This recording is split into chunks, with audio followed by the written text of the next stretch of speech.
रही सुरक्षा व्यवस्था संबंधी अहम बैठक। उपराज्यपाल की अध्यक्षता में राजभवन में हो रही बैठक में पुलिस प्रशासन के कई आला अधिकारी रहे मौजूद। उपराज्यपाल लगातार कर रहे सुरक्षा व्यवस्था की समीक्षा।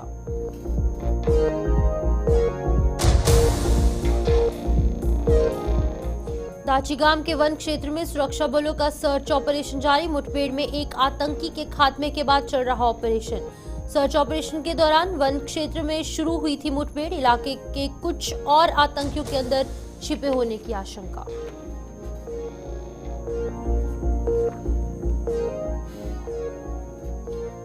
भदरवाह की खूबसूरत वादियों में फिर उमड़ेंगे पर्यटक। पर्यटन विभाग करेगा विंटर फेस्टिवल का आयोजन। अगले 1 महीने में करवाया जाएगा विंटर फेस्टिवल। गुलडंडा और जाई सहित अन्य इलाकों में लगेगी रौनक।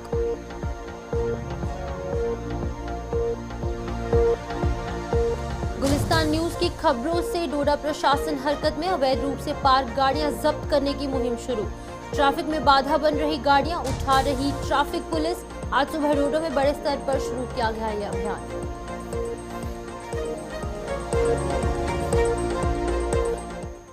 नमस्कार, जम्मू कश्मीर के इस खास बुलेटिन में आपका स्वागत है और मैं हूं आपके साथ शिपवन शर्मा। तो चलिए शुरुआत करेंगे अभी तक की बड़ी खबर के साथ, जहां पर जम्मू में आज सुरक्षा संबंधित अहम बैठक का आयोजन किया जा रहा है। ये बैठक उपराज्यपाल मनोज सिन्हा की अध्यक्षता में राजभवन में हो रही है, जिसमें कि पुलिस और प्रशासन के कई आला अधिकारी शामिल है। जम्मू कश्मीर में पिछले कुछ समय से आतंकी वारदातों में बढ़ोतरी हुई है, जिसके चलते उपराज्यपाल समय समय पर सुरक्षा व्यवस्था की समीक्षा करते आ रहे हैं। पिछले दिनों में भी उपराज्यपाल ने एक ऐसी ही बैठक में जरूरी दिशा निर्देश जारी किए थे और आज एक और बैठक जो है वो होने वाली है, जिसमें कि जो आला अधिकारी हैं, जो यहाँ पर ऑफिसर्स हैं, वो यहाँ पर मौजूद रहेंगे।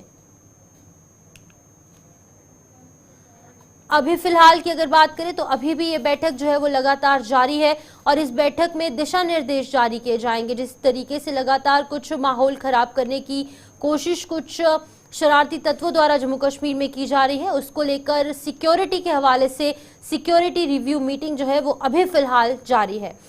तो जम्मू के राजभवन में ये लगातार मीटिंग हो रही है और इस खबर पर अपडेट करने के लिए शिल्पा शर्मा हमारे साथ ज्वाइन कर चुकी हैं। शिल्पा, बताइएगा, जिस तरीके से अभी भी ये बैठक लगातार जारी है, कौन कौन इस बैठक में मौजूद है और कितनी इंपॉर्टेंट ये मीटिंग है? जी बिल्कुल, देखिए आपको बता दें कि इस समय करीबन 11 बजे जो है वो एलजी मनोज सिन्हा के द्वारा ये बैठक बुलाई गई है और इस समय राजभवन, जम्मू के राजभवन की बात करें तो जम्मू के राजभवन में ये बैठक जो है वो देखने को मिल रही है। करीबन 1 घंटा हो चुका है इस बैठक को। इस बैठक में chief secretary Atal Dulloo, IG Kashmir VK Birdi, साथ ही साथ एडीजी लॉ एंड ऑर्डर जो कि विजय कुमार हैं और साथ ही साथ डीजीपी नलिन प्रभात इस बैठक में मौजूद है। देखिए जम्मू कश्मीर में जो हालात बने हुए हैं उनको लेकर जो है वो रणनीति को यहाँ पर तैयार किया जाएगा। किस प्रकार से आप देखिए ये तीसरी बैठक जो है वो देखने को मिल रही है, क्योंकि इससे पहले श्रीनगर में एलजी मनोज सिन्हा के द्वारा जो है वो बैठक बुलाई गई थी सिक्योरिटी रिव्यू। उसके बाद जम्मू के कन्वेंशन सेंटर में जो है ये बैठक देखने को मिली और आज ये तीसरी बैठक जो है वो एलजी मनोज सिन्हा यहाँ पर ले रहे हैं, जिसमें पुलिस और प्रशासनिक अधिकारी जो है वो मौजूद है। देखिए जो बैठक कुछ समय पहले यानी कि जम्मू के कन्वेंशन सेंटर में हुई है, जो स्ट्रैटेजी वहां पर तैयार की गई थी, क्या जो है वो लिए गए हैं, उसको लेकर डिटेल से यहाँ पर जो है वो रखी जाएगी कि क्या कुछ कदम जो है वो उठाए गए हैं। क्योंकि काफी लंबे समय से आप देखें कि किस प्रकार से जम्मू कश्मीर में जो हालात बने हुए हैं, एनकाउंटर्स यहाँ पर जो है वो देखने को मिले हैं और घटनाएं यहाँ पर जो है वो पेश आई है, तो उसको लेकर पूरी तरीके से यहाँ पे रणनीति को तैयार किया जाएगा। पुलिस के द्वारा लगातार आप देखेंगे छापेमारी भी की जा रही है। 100 से ज्यादा ठिकानों पर जो है वो छापेमारी भी की जा रही है और साथ ही साथ कई लोगों को डिटेन भी किया गया है पूछताछ के लिए। कई लोगों को जो है वो यहाँ पर गिरफ्तार भी किया गया।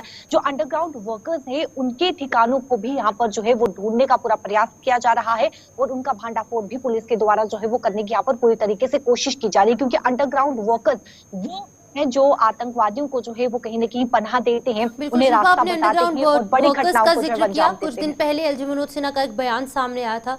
उन्होंने कहा था कि ओवरग्राउंड वर्कर्स को नहीं बख्शा जाएगा और जो आतंकियों को पनाह देने का काम करते हैं, जो उनकी कहीं ना कहीं खाने पीने में या फिर अन्य चीजों में सहायता करते हैं, उन पर भी कड़ा संज्ञान लिया जाएगा। उस पर किस तरीके से काम किया जा रहा है?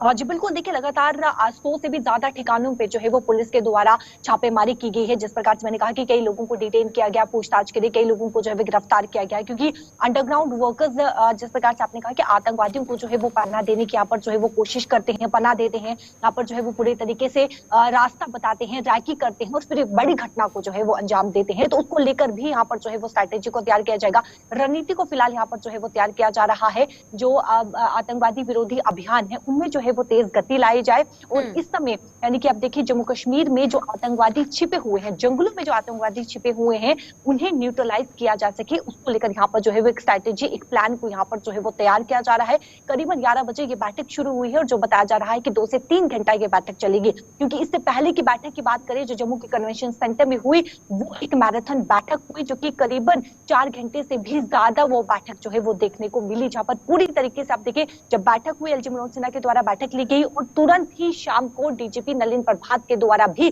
पुलिस के साथ, पुलिस के अधिकारियों के साथ जो है वो बैठक की गई और स्ट्रैटेजी को तैयार किया गया। तो इस समय की बात करें तो इस समय हाई लेवल मीटिंग जो है वो अंदर देखने को मिल रही है। शिल्पा, लेकिन एक चीज इंपॉर्टेंट और भी है, क्योंकि कुछ दिन पहले इलेक्शंस को लेकर भी जिक्र किया गया था। यूएलबी इलेक्शंस की बात करें, पंचायती इलेक्शंस की बात करें, डीडीसी जो मेंबर्स की इलेक्शन होनी है, उस हवाले से भी एलजी मनोज सिन्हा ने जिक्र किया था। क्या वहां पर सिक्योरिटी डिप्लॉयमेंट को बढ़ाने के लिए इस रिव्यू मीटिंग में कुछ बात हो सकती है? किस तरीके से सिक्योरिटी सिनेरियो को टाइटन जम्मू कश्मीर में किया जाएगा, क्योंकि एक बार फिर से यहाँ पर इलेक्शंस का माहौल देखने को मिल सकता है बहुत जल्द, जनवरी के महीने में? हाँ जी बिल्कुल, देखिए आने वाले समय में पंचायती चुनाव और म्युनिसिपल चुनाव जो है वो देखने को मिलेंगे। तो देखिए सुरक्षा जो है वो किस प्रकार से बढ़ाई जाए, इसको लेकर भी यहाँ पर हो सकता है कि एक स्ट्रैटेजिक प्लान को यहाँ पर जो है वो तैयार किया जा सके, क्योंकि आप देखेंगे कुछ ही समय पहले जो है वो बीएसएफ को यहाँ पर जो है वो तैनाती यहाँ पर जो है वो की जाएगी, क्योंकि 2000 के करीब अभी इस समय की बात करें तो हालांकि वो अभी यहाँ पर पहुंचे नहीं है बीएसएफ के जवान, लेकिन कुछ ही समय के बाद आप देखेंगे कि यहाँ पर तैनाती की जाएगी। 2000 के करीब बीएसएफ के जवानों को यहाँ पर जो है वो तैनात किया जाएगा। जो एलओसी है यानी कि वहां पर सीमा क्षेत्र इलाकों में जो है वो वहां पर बीएसएफ के जवानों को जो है वो तैनात किया जाएगा। और साथ ही साथ आप देखेंगे एनएसजी जो कि जिस प्रकार से एक स्पेशल कंपोनेंट जो है वो जम्मू में गठित किया गया है, तो पूरी तरीके से जम्मू कश्मीर की जो सुरक्षा व्यवस्था है उसको लेकर यहाँ पर जो है वो कहीं ना कहीं यहाँ पर एक स्ट्रैटेजी जो है वो बनाई जा रही है कि किस प्रकार से प्लान रहेगा, किस प्रकार से जो है वो रणनीति रहेगी और जम्मू कश्मीर की जो सुरक्षा व्यवस्था है वो पूरी तरीके से ठीक रहे, उसको लेकर यहाँ पर प्लान किया जा रहा है। और जो आगामी चुनाव होंगे यानी कि पंचायती और म्युनिसिपल चुनाव, तो उसमें सुरक्षा व्यवस्था क्या रहेगी, सुरक्षा यानी कि जवानों को जो है वो ज्यादा बढ़ाया जाएगा या फिर यहाँ पर जवानों को जो है वो तैनात किया जाएगा, तो उसको लेकर भी यहाँ पर हो सकता है कि एक स्ट्रैटेजी यहाँ पर तैयार की जाए। शिल्पा, ये मीटिंग तो ठीक है, जो दिशा निर्देश जारी किए जाएंगे आला अधिकारियों को वो भी ठीक है, लेकिन इसका इम्प्लीमेंटेशन ग्राउंड लेवल पर किस तरीके से होगा वो काफी इंपॉर्टेंट रहने वाला है, क्योंकि चुनौतियां काफी ज्यादा है। एक्टिवली कुछ मिलिटेंट्स यहाँ जम्मू कश्मीर में काम कर रहे हैं, उसी के साथ साथ एक ओवरग्राउंड वर्कर्स का जो वेब, एक नेटवर्क जम्मू कश्मीर में है, उसको तोड़ना अपने आप में बहुत बड़ी चुनौती है। तो किस तरीके से ये जो तमाम दिशा निर्देश है, जो गाइडलाइंस, जो डायरेक्शंस एलजी मनोज सिन्हा इन अधिकारियों को देंगे, इम्प्लीमेंटेशन किस तरीके से सुनिश्चित की जाएगी? अब देखिए जिस प्रकार से जब जम्मू के कन्वेंशन सेंटर में बैठक हुई थी, सिक्योरिटी रिव्यू जो है वो बैठक हुई थी, तो उसके बाद डीजीपी नलिन प्रभात के द्वारा भी बैठक ली गई थी। और देखिए कुछ ही समय पहले 100 से भी ज्यादा ठिकानों पर जो है वो पुलिस के द्वारा छापामारी की गई। तो ये बड़ी कार्रवाई जो है वो की गई है। जो अंडरग्राउंड वर्कर्स हो या फिर रोहिंग्या यहाँ पर बस रहे हो, उनको लेकर यहाँ पर जो है वो लगातार कार्रवाई देखने को मिल रही है। तो देखिए जो दिशा निर्देश उस समय बैठक में दिए गए थे उस पर अमल भी करते हुए यानी कि इम्प्लीमेंट होते हुए भी वो दिशा निर्देश जो है वो नजर आए हैं। इस समय जो दिशा निर्देश दिए जाएंगे वो आने वाले समय में उनका इम्प्लीमेंट भी आप ग्राउंड लेवल पर देखेंगे कि किस प्रकार के जमीनी स्तर पर जो है वो इम्प्लीमेंट हो रहा है, क्योंकि कुछ ही समय पहले पुलिस ने कई ठिकानों पर जो है वो अंडरग्राउंड वर्कर्स का भांडाफोड़ करते हुए भी पुलिस जो है वो नजर आई है। तो जो दिशा निर्देश जो है वो दिए जाते हैं उसको लेकर जो है वो पूरी तरीके से इम्प्लीमेंट होते हुए भी जमीनी स्तर पर जो है वो नजर आ रहा है। ठीक है शिल्पा, बहुत बहुत शुक्रिया तमाम जानकारी देने के लिए। शिल्पा शर्मा अपडेट कर रही थी किस तरीके से अभी भी ये जो उच्च स्तरीय बैठक है वो चल रही है, रिव्यू मीटिंग चल रही है, क्योंकि जम्मू कश्मीर में सिचुएशन कुछ टेंस नजर आ रही है, जिसके चलते कि एलजी मनोज सिन्हा द्वारा लगातार ये मीटिंग्स हो रही है। पहली मीटिंग यहाँ पर कन्वेंशन सेंटर में भी देखने को मिली थी, 4 से 5 घंटे ये रिव्यू मीटिंग चली, और आज एक और मीटिंग जम्मू के राजभवन में हो रही है। फिलहाल 1 घंटे से मीटिंग जारी है और अनुमान है कि 2 से 3 घंटे और इस मीटिंग में आला अधिकारी मौजूद रह सकते हैं। अब देखने वाली बात होगी कि क्या कुछ दिशा निर्देश, क्या कुछ गाइडलाइंस इन आला अधिकारियों को एलजी मनोज सिन्हा देते हैं और इनकी इम्प्लीमेंटेशन ग्राउंड लेवल पर किस तरीके से होगी। आगे बढ़ेंगे, एनकाउंटर के हवाले से भी बात करेंगे क्योंकि श्रीनगर के डाची गांव वन क्षेत्र में हुई मुठभेड़ में एक आतंकी को ढेर करने के बाद सुरक्षा बलों का सर्च ऑपरेशन जारी है। इलाके में कुछ और आतंकियों की मौजूदगी की आशंका के चलते सुरक्षा बल हर कदम फूंक फूंक कर रख रहे हैं और इसी वन क्षेत्र में कुछ समय पहले भी मुठभेड़ हुई थी, लेकिन आतंकी फरार होने में सफल रहे थे। आज इस ऑपरेशन के चलते दाची गांव की ओर जाने वाले सभी रास्ते सील कर दिए गए हैं। दरअसल ये मुठभेड़ तब शुरू हुई जब सुरक्षा बलों ने खुफिया जानकारी उन्हें प्राप्त हुई और मिलने के बाद दाचीगाम जंगल के ऊपरी इलाकों में घेराबंदी कर तलाशी अभियान शुरू किया। आतंकियों को खुद को घिरा देख सुरक्षा बलों पर उन्होंने गोलीबारी शुरू कर दी, जिसका सुरक्षा बलों ने भी मुंह तोड़ जवाब दिया और एक आतंकी को ढेर कर दिया गया है। फिलहाल की बात करेंगे तो तस्वीरें आपके सामने हैं। ये तस्वीरें श्रीनगर की हैं जहां पर लगातार चेकिंग हो रही है। पूरे इलाके की घेराबंदी कर जो सर्च ऑपरेशन है वो लगातार जारी है। डाइवर्जन्स लगाई गई है क्योंकि एग्जिट और एंट्री पॉइंट्स को यहाँ पर बंद कर दिया गया है, सील कर दिया गया है ताकि ये जो आतंकी हैं वो इस इलाके से फरार ना हो पाए, क्योंकि इसी तरीके की तस्वीरें हमने पहले भी देखी थी जहां पर कि आतंकी कुछ मौके का फायदा उठाकर यहाँ पर भाग निकलने में कहीं ना कहीं जो है वो सफलता उन्हें हाथ लगी। लेकिन आज इस तरीके की कोई भी खबर ना निकलकर सामने आए, इसकी वजह से यहाँ पर सभी एंट्री और एग्जिट पॉइंट्स जो है वो बंद कर दिया गया है। इरफान फाजिल हमारे साथ ज्वाइन कर चुके हैं श्रीनगर से। इरफान बताएगा क्या कुछ तस्वीरें हैं अभी की, क्या कुछ अपडेट निकल कर सामने आ रहा है? अभी फिलहाल एक ही आतंकी को मार गिरा गया है। देखिए, जिस तरीके से कल रात को ये खबर खासतौर पर सिक्योरिटी एजेंसीज को मिली कि तकरीबन शहर श्रीनगर के आउटस्कर्ट्स हरवन का जो इलाका है और उसके साथ जो दाचीगाम जो बेल्ट है उससे कनेक्ट होता है, उसमें एक इलाका है जिसे काल मोहरा के नाम से जाना जाता है, जहां पर ये खबर मिली थी कि कुछ मिलिटेंट्स वहां छुपे बैठे हैं। और उसके बाद जो ही ये खबर सिक्योरिटी के पॉइंट ऑफ व्यू को लेकर पहुंची तो उन्होंने पूरे इलाके का मुहासरा किया, यानी पूरी तरह से उसे कॉर्डन किया और बाद में पता चला कि कुछ मिलिटेंट्स वहां छुपे बैठे हैं। तो जो ही वहां पर सिक्योरिटी फोर्सेज, चाहे वो सीआरपीएफ हो, जम्मू कश्मीर पुलिस हो, आर्मी का अमला हो, वो वहां पहुंचे तो और उसके बाद ये वहां पे ऑपरेशन जो है स्टार्ट हुआ। ये ऑपरेशन तकरीबन रात भर चलता रहा और सुबह हमने देखा कि कुछ गोलियों का जो तबादला है वो कुछ टाइम के लिए थम गया था, मगर बाद में जब हमने कंफर्मेशन करने के लिए जब हम स्पॉट तक पहुंचने की कोशिश कर रहे थे तो वहां पर मीडिया के जितने भी कर्मचारी हैं उन्हें वहां पर जाने की इजाजत नहीं दी जा रही थी, जबकि हमने देखा कि ट्रैफिक की जो मूवमेंट है वो उसकी आवाजाही लगातार जारी थी, मगर मीडिया के जितने भी कर्मचारी थे उन्हें वहां पर जाने की इजाजत नहीं थी। मगर कुछ स्पॉट्स पर हमने देखा कि कई नाके लगाए गए थे और गाड़ियों की फ्रिस्किंग, चेकिंग वगैरह बाज़ाब्ता तौर पर जारी थी।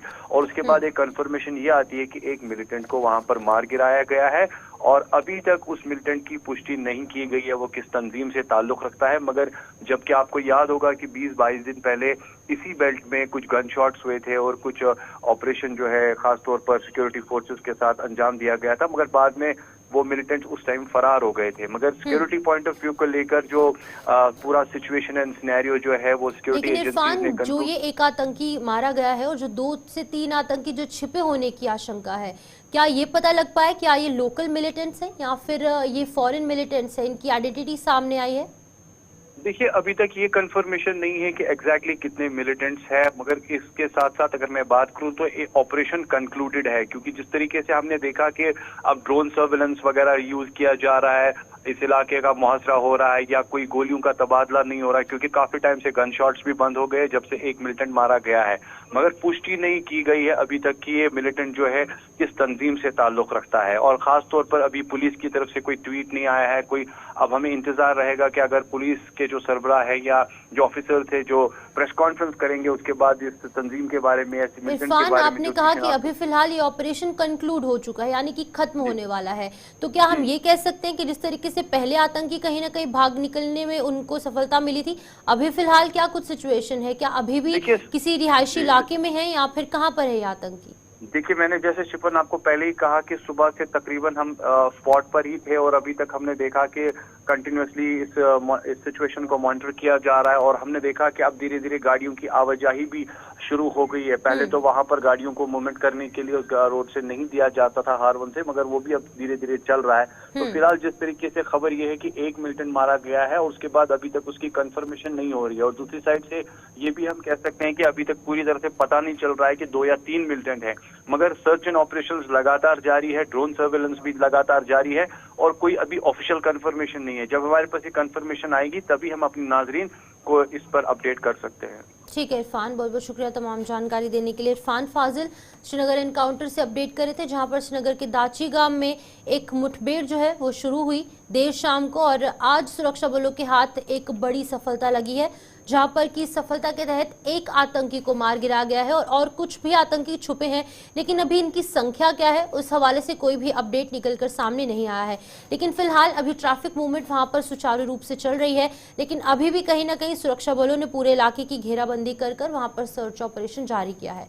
आगे बढ़ेंगे, बात डोडा की होगी, जहां पर डोडा जिले की भदरवा सब डिवीजन में जल्द ही देश विदेश के पर्यटकों का भारी जमावड़ा लगने वाला है।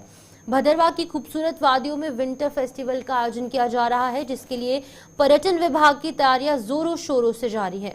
भदरवा के गुलडंडा, जाई और पदरी सहित कई अन्य पर्यटन स्थलों पर बर्फबारी होने पर विंटर फेस्टिवल करवाया जाएगा। हालांकि अभी तक इसकी औपचारिक तौर पर जो डेट्स हैं, जो तिथियां हैं, उनकी घोषणा नहीं की गई। गुलडंडा और जाई में पिछले हफ्ते बर्फबारी हुई थी और अब आने वाले कुछ दिनों में भी यही संभावना बनी हुई है।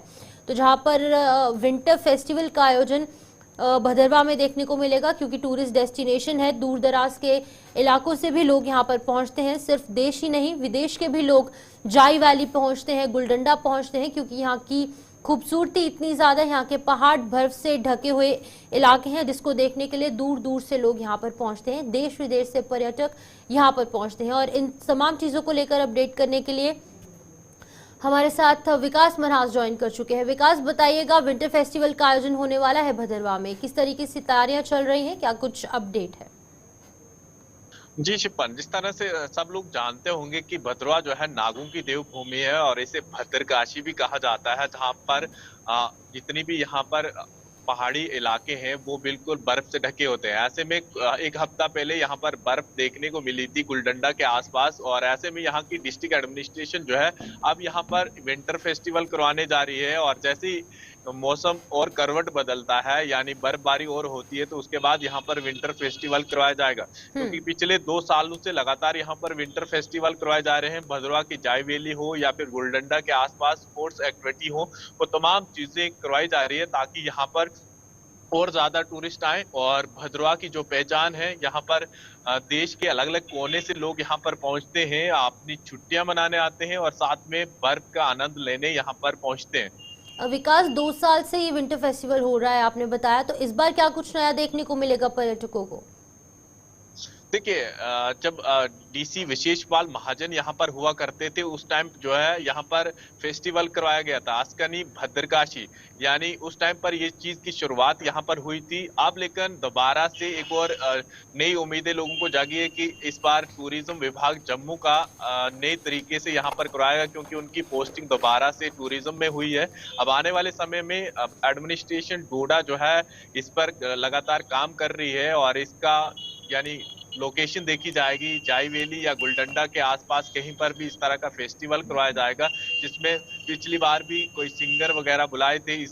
इसके चलते इस बार भी कई सारी एक्टिविटी रखी जाएगी ताकि लोग यहाँ पर पहुंचे और ये फेस्टिवल लगभग 3 से 5 दिन का होता है यहाँ पर। विकास, जिस तरीके से आपने बताया कि 3 से 5 दिन का ये फेस्टिवल होता है, लेकिन अगर हम डोडा की बात करेंगे, जिस तरीके से हमने पहले भी अपडेट किया था कि यहाँ पर विंटर फेस्टिवल अभी होने वाला है, उसी के साथ साथ वाटर स्पोर्ट्स का मजा लोग यहाँ पर लेने के लिए पहुंचेंगे, तो इन चीज़ों से हम अंदाज़ा लगा सकते हैं कि कहीं ना कहीं डोडा एडमिनिस्ट्रेशन और जम्मू कश्मीर की जो सरकार है, यहाँ पे जो एडमिनिस्ट्रेशन है, जो टूरिस्ट विभाग है, वो ओवरऑल डेवलपमेंट करने की और अग्रसर है डोडा में, क्योंकि डोडा की प्रॉब्लम्स काफ़ी ज़्यादा हैं, बहुत छोटा सा इलाका है, लेकिन फिर भी कहीं ना कहीं एफर्ट्स अब किए जा रहे हैं नई सरकार द्वारा।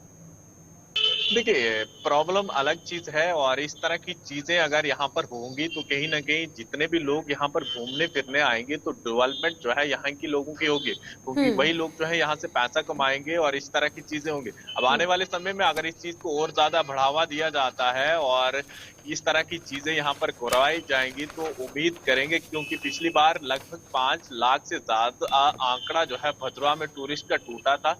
उम्मीद करेंगे इस बार इससे ज्यादा हो और कई सारे लोग यहाँ पर पहुंचे और बर्फ का आनंद लेने पहुंचे और साथ में भदरवा की जो खूबसूरती है वो देश और दुनिया को दिखाएं। विकास, स्थानीय लोग किस तरीके से तैयारियों में जुट चुके हैं, क्योंकि देश ही नहीं विदेश से भी लोग यहाँ पहुँचते हैं, भदरवा का कल्चर देखेंगे, भदरवा की खूबसूरती देखेंगे, स्थानीय लोगों में किस तरीके का उत्साह? देखिए, वहाँ के लोकल लोग जो हैं काफी खुश हो जाते हैं, क्योंकि उस टाइम जितने होटल्स वगैरह होते हैं तमाम, चाहे फिर डोडा डिस्ट्रिक्ट की बात की जाए या भदरवा, यानी लोगों होटल में कमरे बंद हो जाते हैं, यानी कमरे तक नहीं मिलते हैं। तो ऐसे में सोचिए कितने लोग आते हैं यहाँ पर, और लोग जो है कितने खुश हो जाते हैं, कितना उनका काम और ज्यादा बढ़ जाता है। और अगर वाटर स्पोर्ट्स पॉइंट यहाँ पर ओपन हो जाता है, इस तरह से बन जाता है पुल डोडा में, तो आने वाले समय में लोगों को कोई भी दिक्कत का सामना नहीं करना पड़ेगा। और लगातार जिस तरह से लोग जो है कई सारी अपील करते हैं, तो इस तरह से टूरिस्ट लगातार यहाँ पर आएंगे। गर्मियों के दिनों में भदरवा तो घूमने जाते हैं, लेकिन सर्दियों का आनंद भी लेने यहाँ पर पहुंचेंगे। विकास, आखिरी सवाल, क्या कुछ टेंटेटिव डेट निकलकर सामने आई है कि कब तक ये फेस्टिवल की शुरुआत होगी? देखिए, कल डीकॉम यहाँ पर डोडा में पहुंचे थे, तो डीसी डोडा हरविंदर सिंह ने उनसे कहा कि हम जो है यहाँ पर भदरवा में विंटर फेस्टिवल करवाने जा रहे हैं। तो उन्होंने कहा कि अभी वेट कीजिए, जैसे कोई बर्फबारी हो जाती है तो ताकि और ज्यादा टूरिस्ट का अट्रैक्शन पॉइंट जो है बना रहेगा। क्योंकि अभी जो बर्फबारी हुई थी लगभग 5 से 6 इंच गुलडंडा के आसपास हुई थी। जैसे मौसम करवट बदलेगा तो आने वाले समय में और ज्यादा 2 से 3 फुट तक बर्फ हो सकती है। तो ऐसे में और ज्यादा आनंद लेंगे लोग, और सड़कें साफ की जाएंगी, क्योंकि बर्फ से ढकी होती है तो तमाम चोटियां, जहां पर सड़कों के बीच में ये तमाम चीजें देखने को मिलेंगी। और हर कोई चाहता है कि बर्फ देखने के लिए आना है, उस चीज का आनंद भी ले सके। ठीक है विकास, बहुत बहुत शुक्रिया तमाम जानकारी देने के लिए। विकास मनहास डोडा से अपडेट कर रहे थे, जहां पर कि विंटर फेस्टिवल का आयोजन होने वाला है, इसको लेकर तैयारियां शुरू हो चुकी हैं। जो डीसी डोडा है या फिर जो अन्य आला अधिकारी हैं वो तैयारियों में जुट चुके हैं और तमाम दिशा निर्देश जारी किए जा रहे हैं, ताकि लोगों को, खास तौर पर जो पर्यटक वहां पर पहुंचेंगे, उन्हें किसी तरीके की दिक्कत ना पेश आए, और देश और विदेश से पर्यटक यहाँ पर पहुंचेंगे और एक अच्छा संदेश भदरवा का वो अपने साथ लेकर जाएं। फिलहाल के लिए अभी तक अगर टेंटेटिव डेट की बात करें वो सामने नहीं आई है, लेकिन मौसम विभाग की अगर मानेंगे तो कुछ दिन में यहाँ पर भारी बर्फबारी होगी, जिसकी वजह से इस विंटर फेस्टिवल की शुरुआत होगी। आगे बढ़ेंगे। गुलिस्तान न्यूज द्वारा डोडा में सड़कों और किनारों पर अवैध रूप से पार्क की गई गाड़ियों का मुद्दा बार बार उठाने पर पुलिस प्रशासन आखिरकार हरकत में आया है। गुलिस्तान न्यूज पर प्रसारित खबरों का संज्ञान लेते हुए ट्रैफिक पुलिस ने अब अवैध रूप से पार्क की गई गाड़ियों को जब्त करने की मुहिम शुरू की है। आज सुबह होते ही डोडा में बड़े स्तर पर यह अभियान शुरू किया गया, जिसमें कि वो लोग सख्ते में आ गए जो गाड़ियां सड़कों के किनारों पर पार्क कर अपने अपने घरों में गहरी नींद सोए हुए थे। तो आपको बता दें कि तस्वीरों में आप देख सकते हैं किस तरीके से प्रशासन अब हरकत में आया है और गाड़ियों को जब्त किया जा रहा है, क्योंकि अवैध पार्किंग का जो मामला है वो हमेशा से डोडा में देखने को मिल रहा था। लोगों को दिक्कतें पेश आती थी, चाहे हम इमरजेंसी की बात करें, यहाँ पर इमरजेंसी के टाइम पर भी लोगों को काफ़ी ज़्यादा दिक्कतें पेश आती थी, क्योंकि रोड को ब्लॉक कर दिया जाता था इन अवैध पार्किंग करने वाले लोगों द्वारा। लेकिन आज गुलिस्तान न्यूज पर लगातार प्रसारित कुछ खबरों की वजह से प्रशासन हरकत में आया है। डोडा से हमारे संवाददाता ज्वाइन कर चुके हैं, वसीम गत्तू ज्वाइन कर चुके हैं। वसीम, बताइएगा, एक्शन में आ चुका है कहीं ना कहीं प्रशासन? गुलिस्तान न्यूज पर लगातार हमने अपडेट करने की कोशिश की थी, जिसके बाद कि अब ये बड़ा अभियान शुरू किया गया है। बिल्कुल शिफान, देखिए लगातार पिछले कुछ टाइम से आप देख रहे थे जिला डोडा के अंदर लोग आवाज उठा रहे थे। मकसद एक ही था कि ट्रैफिक जैम को लेकर लोग सवाल उठा रहे थे। हालांकि यहाँ पे एक बहुत बड़ा मेडिकल कॉलेज है, अलग अलग इलाकों से लोग आते हैं, जैसे किश्तवाड़, भदरवा, इन इलाकों से जब लोग आते थे तो एक अच्छा साइन नहीं देखने को मिलता था, लोगों की तरफ से सवाल उठाए जाते थे। आज हम देख रहे हैं कि थोड़ा बहुत जो है इस ट्रैफिक निजाम को दुरुस्त किया गया। हालांकि सड़कों पे जो भी इनलीगल तौर पे गाड़ियां लगी हुई होती थी, जो शॉप्स के बने उनकी शॉप्स के बाहर गाड़ियां होती थी, लंबी लंबी कतारें देखने को मिलती थी। आज हम देख रहे हैं कि ट्रैफिक पुलिस जो है एक्टिव हो चुकी है, जिसमें हाल ही में कुछ दिन पहले जो है केडी सिंह जी जो है उनकी ज्वाइनिंग यहाँ पे हुई है, डीएसपी ट्रैफिक यहाँ पे उन्होंने कुर्सी संभाली है। उसके बाद ही हमने देखा कि ट्रैफिक निजाम को दुरुस्त करने की कोशिश की जा रही है। आज सुबह से हम देख रहे हैं कि हालांकि कल भी ये तस्वीरें हमने दिखाई थी और आज भी हम देख रहे हैं कि सुबह से ही वार्निंग से उन लोगों पे ऊपर कार्रवाई हो रही है जो इनलीगल तौर पे गाड़ियां लगाते हैं। हालांकि जो पार्किंग स्लॉट अलग अलग एरियाज में वो खुले रहते हैं, वहां पे लोग पार्किंग कर सकते हैं, मगर उसके बावजूद भी लोग वहां पे गाड़ियां नहीं लगाते हैं, सड़कों पे लगाते हैं। आज भी सुबह हमने देखा कुछ लोगों के ऊपर कानूनी कार्रवाई की गई और कुछ लोगों की गाड़ियां जो है सीज भी की गई। बहुत सारे इलाकों से इस तरह की खबरें मिलती हैं कि जब ट्रैफिक पुलिस काम के लिए निकलती है तो बहुत सारे लोग अलग अलग जो है वो तस्वीरें देखने को मिलती हैं उनको। और आज जब डीएसपी ट्रैफिक से सुबह मॉर्निंग में बात हुई, उनका ये मानना है कि जो भी इस तरह की वायलेशन करेगा कानूनी कार्रवाई होगी और माइनर जो लोग स्कूटीज गाड़ी लेके जो शहर के अंदर घूम रहे हैं उनके पेरेंट्स से भी अपील की गई है और उन लोगों पे भी जो बच्चे शहर के अंदर घूम रहे हैं उनके ऊपर भी कार्रवाई देखने को मिल रही है। जी वसीम, ये कार्रवाई हो रही है, ये अभियान चलाया जा रहा है, वो तो ठीक है, लेकिन क्या लोग मजबूर हैं अवैध पार्किंग करने पर? क्या वहां पर पार्किंग की व्यवस्था कुछ प्रशासन की तरफ से की गई है? देखिए, जो मल्टी स्टोर कार पार्किंग का काम डोडा के न्यू बस स्टैंड के अंदर लगा हुआ अभी कंप्लीट नहीं हुआ। हालांकि जो सरकार यहाँ पे अभी है या इससे पहले हुआ करती थी एलजी एडमिनिस्ट्रेशन, उन्होंने पूरा वादा लोगों से किया था। वसीम से यहाँ पर संपर्क टूट चुका है, वसीम की आवाज नहीं पहुंच पा रही है, लेकिन इसी बीच आपको बताएंगे कि कहीं ना कहीं अवैध पार्किंग के चलते अब पुलिस प्रशासन और साथ ही साथ जो ट्रैफिक विभाग है वो यहाँ पर लगातार कार्रवाई कर रहा है और लोगों द्वारा जो अवैध पार्किंग यहाँ पर की जा रही थी उनके खिलाफ मुहिम शुरू की गई है और इन गाड़ियों को टो कर कर कहीं ना कहीं जब्त किया जा रहा है। फिलहाल के लिए जम्मू कश्मीर के इस खास बुलेटिन में इतना ही। मुझे दीजिए इजाजत और देश और दुनिया